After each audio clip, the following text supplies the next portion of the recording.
Depuis des années, la rumeur d'une tension persistante entre Nicole Coste, l'ancienne compagne du prince Albert II de Monaco, et la princesse Charlène circule dans les couloirs feutrés du Rocher.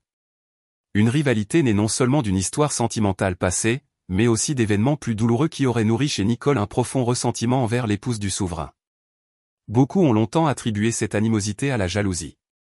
Charlène Whitstock, ancienne nageuse sud-africaine, a réussi là où Nicole a échoué, épouser Albert et devenir princesse.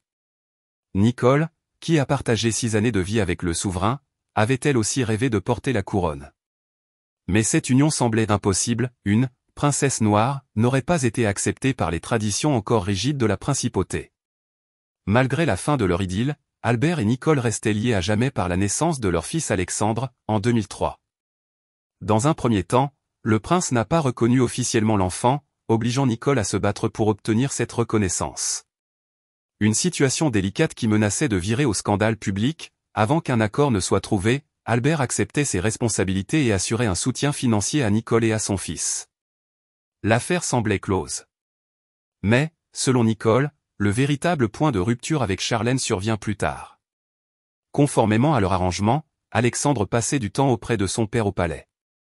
Il avait même sa propre chambre, signe d'une volonté de l'intégrer à la vie princière. Or, Nicole affirme que Charlène, par jalousie, aurait relégué l'enfant alors âgé de 10 ans dans les quartiers réservés au personnel.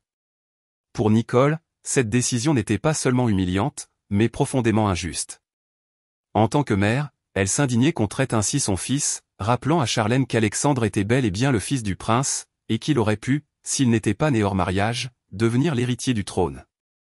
Depuis, Nicole nourrirait une rancune tenace à l'égard de la princesse, rancune qu'elle n'hésite pas à exprimer publiquement, lors d'interviews ou dans son cercle social. Pour certains, ce ressentiment dépasse le cadre d'une rivalité amoureuse, il reflète avant tout la défense acharnée d'une mère pour son enfant.